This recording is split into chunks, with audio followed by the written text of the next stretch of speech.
C'est un dimanche du mois de novembre et c'est vrai que c'est un mois qui n'est pas facile aussi à passer, mais il faut accepter, je dirais, ces saisons.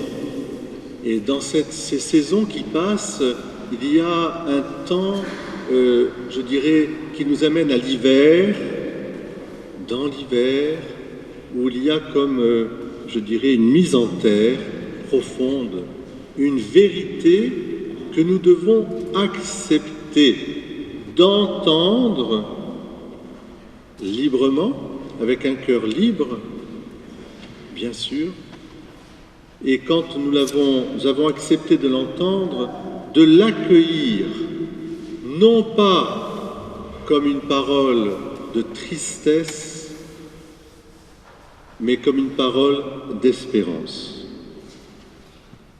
Et pour accueillir ces paroles qu'on appelle sur les fins dernières, eschatologie, ce qui va arriver à la fin, eh bien, il faut commencer d'abord par écouter, c'est-à-dire par, je dirais, entrer en nous comme dans un sentiment d'intériorité, de prière.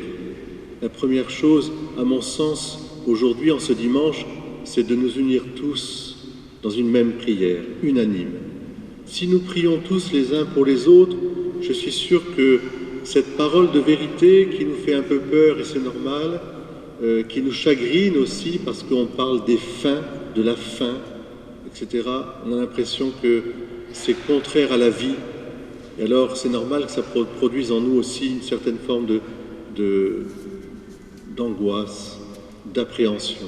Mais si nous prions, si nous nous mettons à l'écoute de cette parole de vie, alors, et ensemble, si nous formons vraiment cette communion, eh bien c'est vraiment le lieu où va se réaliser cette espérance. Le Seigneur nous dit une parole de vérité d'abord.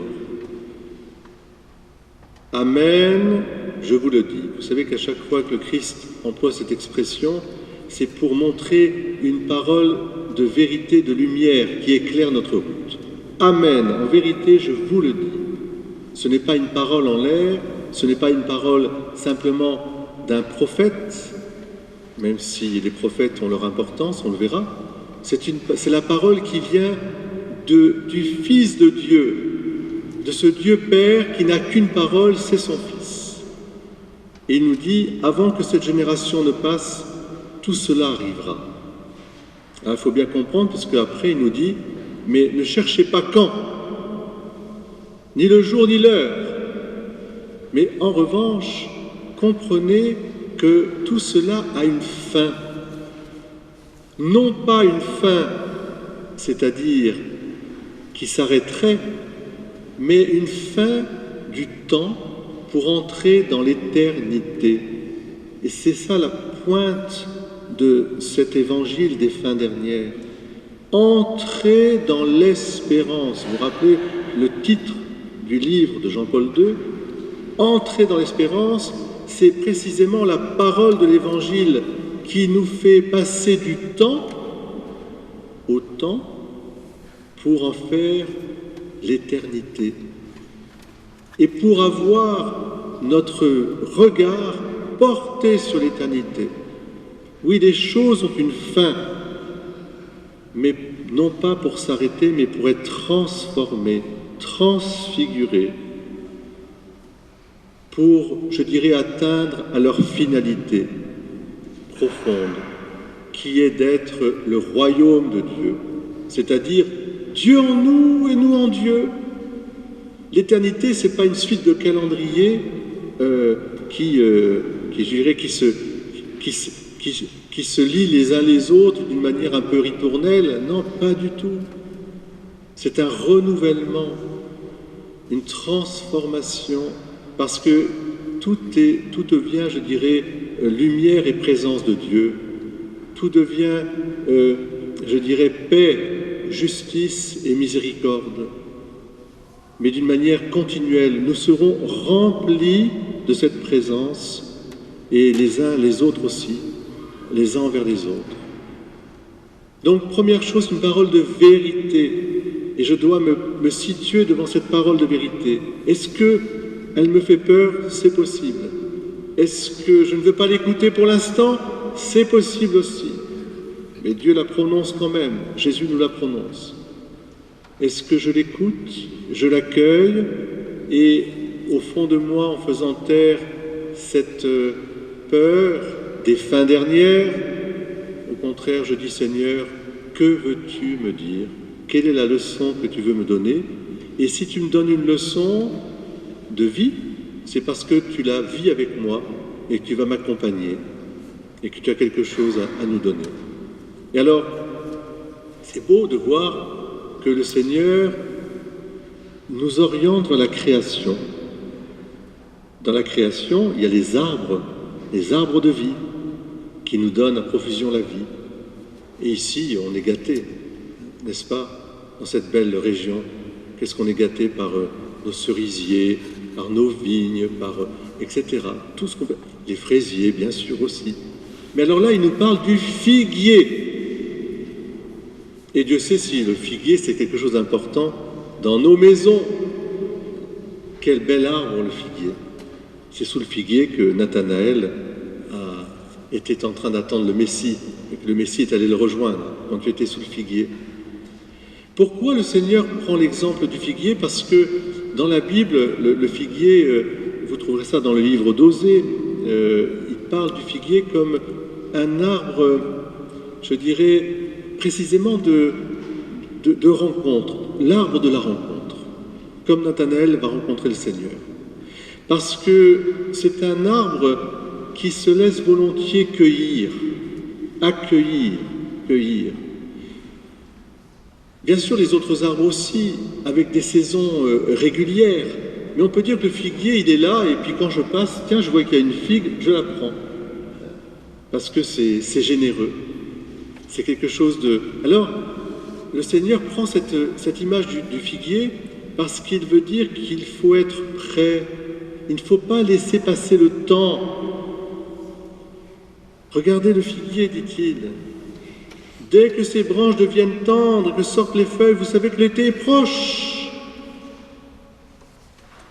De même, vous aussi, lorsque vous verrez arriver cela, c'est proche. Mais c'était quoi cette proximité? Mais Dieu avec nous, Emmanuel, Dieu se faisant homme, pour que l'homme puisse se faire Dieu, c'est-à-dire entrer dans la famille des enfants de Dieu. Il est là. Quand vous verrez ces choses arriver, relevez la tête, votre espérance est là. L'espérance de ce monde qui passe, c'est Jésus-Christ, Fils de Dieu Sauveur. Alors, qu'est-ce que nous dit le Seigneur? Donc, bien sûr, d'accueillir la vérité de ces fins dernières, mais de les accueillir comme la rencontre avec le Seigneur. Et pour pouvoir bien les accueillir, eh bien, j'ai envie de dire, dans le prolongement de ce moment incroyable que nous avons vécu vendredi soir, où avec quelques-uns d'entre vous, nous sommes allés à l'avant-première d'un film qui marquera, j'en suis sûr, un film sur la fin de vie, en présence de la réalisatrice et de son acteur principal, et puis surtout, crevant l'écran, un docteur incroyable, qui s'appelle le docteur Gabriel Sarah, qui est libanais et qui est oncologue à New York. Et sa mission, avec un soubassement chrétien, on le sent très bien chez lui, c'est d'accompagner le vivant dans l'autre vie, en faisant vivre la mort qu'il doit accepter aussi, comme quelque chose qui, je dirais, fait partie de la vérité de notre vie. Il ne faut pas l'escamoter. C'est un peu comme le figuier, si vous voulez. Quand on voit, il faut se préparer. Et alors, il a un maître mot extraordinaire. Il dit d'abord que, pour lui, notre vie, c'est comme un bureau. Vous savez, nos bureaux, eh bien, c'est le cas du mien aussi. il faut de temps en temps, je fasse le rangement du bureau. Et il commence par dire, si tu écoutes la parole que je te dis, en vérité, sur la situation de ta vie,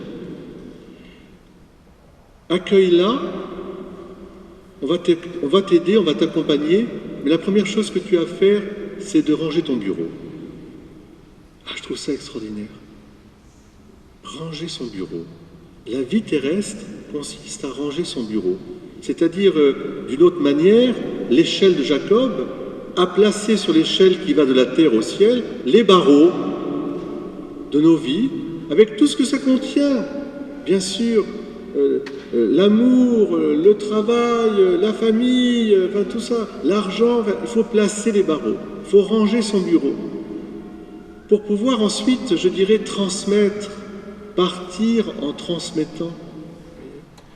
Et c'est vrai que c'est souvent en pensant aux fins dernières, et hélas, je dirais, il ne faudrait pas qu'on attende simplement le fait de partir, mais c'est à ce moment-là, en général, que les grandes vérités se font, les grandes réconciliations se font, les grands pardons se font, les grands merci se font, les grands je t'aime se font.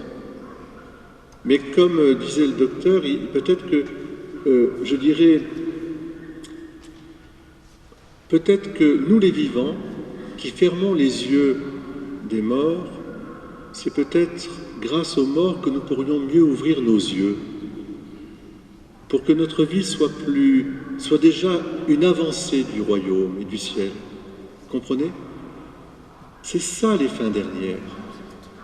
Ouvrir les yeux au monde nouveau, à la transformation qui passe certes par cette absence et cette mort qui nous sépare les uns les autres pour un instant, mais dans les mains de Dieu, cela devient au contraire une vie nouvelle.